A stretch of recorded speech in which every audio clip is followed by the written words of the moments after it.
कि जो स्पेयर में पार्टी पड़ी हुई है उनका चुनाव चिन्ह स्पेयर वाला लेकर के आए आपके बीच में।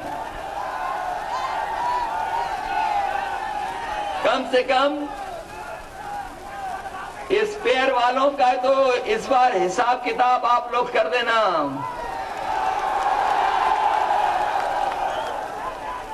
हालांकि चुनाव पूरे उत्तर प्रदेश में हो रहा है, ये तो गलती हमारी है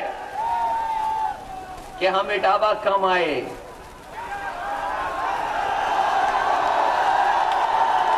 और इटावा इसलिए कम आए कि हमें दूसरों पे ज्यादा भरोसा था और ज्यादा भरोसा कर लिया। जिन पे ज्यादा भरोसा किया उन्होंने हमें और नेताजी को ही लड़ा दिया। बताओ, पता नहीं वो राजनीति थी कि स्वार्थ था, ये बात समझ में नहीं आई मुझे। और बताओ, एक बार लगा कि नहीं लगा कि साइकिल छूट जाएगी, और ये तो नेताजी की साइकिल है और हम तक आ गई। नेताजी ने जो 25 साल तक चलाई, इस साइकिल की हमारी आपकी जिम्मेदारी है अगले 25 साल तक कैसे और अच्छी तरीके से चले। कम से कम मैं ये नहीं कहता, बताओ हमने कहीं, अगर कहीं भी हमने साइकिल को हराने की बात कही हो तो बता दो। लेकिन सुना है इटावा में कहीं कहीं चुपचाप मोबाइल से अलग से बुला के साइकिल हराने वाली भी बात हो रही है। और हम तो टेढ़े मेढ़े ऊंचे नीचे रास्ते चलने वाले हैं, हमसे भी तो साइकिल छीन रहे थे कुछ लोग, के नहीं छीन रहे थे बताओ।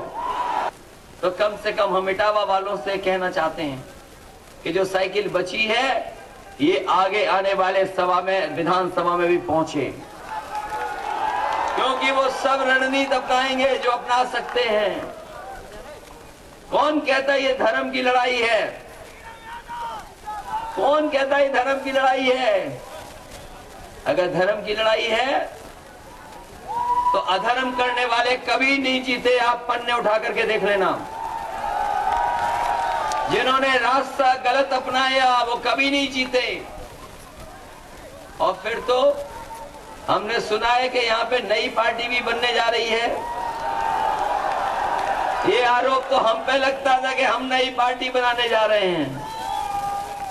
कौन समझाए कि नई पार्टी बनाने से कुछ होता नहीं। हाथी वालों से भी लड़ना पड़ रहा कि नहीं लड़ना पड़ रहा बताओ। और जो प्रधानमंत्री, देश के सबसे ताकतवर प्रधानमंत्री हैं,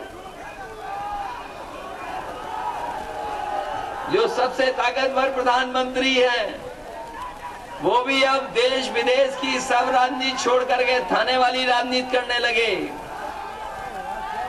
बड़ा दुख और अफसोस हुआ। हमने तो टीवी पे देखा जिनपे स्पेयर में है चुनाव चिन्ह, कैसे नेताजी से धोखे से आशीर्वाद ले रहे थे।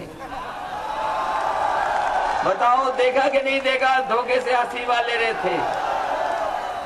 और फिर इन्हीं लोगों ने धोखे में हमें भी पार्टी से निकलवाया था। बताओ, निकलवाया था क्या नहीं निकलवाया था?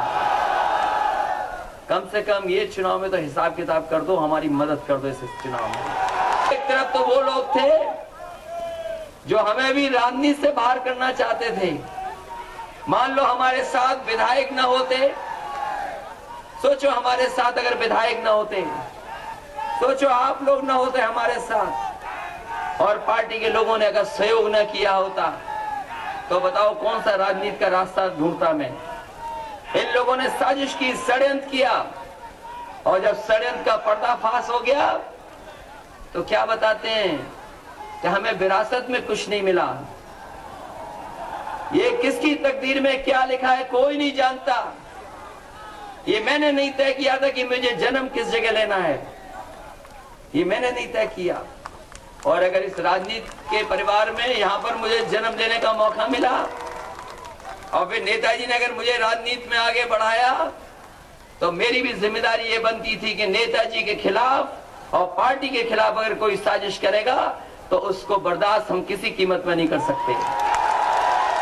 और मैं जानता हूं इटावा के तमाम लोग जिन्होंने बहुत पैसा कमाया है, ठेका किया है बहुत सारा, ये समझ लेना अभी सरकार गई नहीं है। ये तो हमारी ईमानदारी है कि हम जांच नहीं कर रहे। ये हमारी ईमानदारी है कि हिसाब किताब नहीं ले रहे।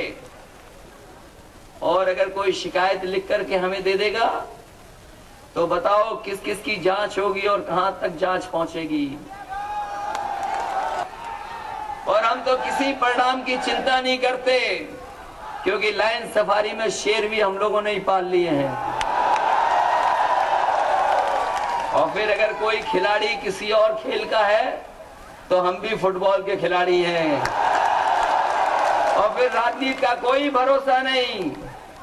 ये राजनीति का रास्ता टेढ़ा मेढ़ा, ऊंचा नीचा, और कब रास्ते के बाद खाई आ जाए किसी को नहीं पता। वो हमारी हर बात को ध्यान से सुन रहे होंगे, हर बात की जानकारी कर रहे होंगे। जो कमाया होगा वो बूथ पे भी खर्च करेंगे।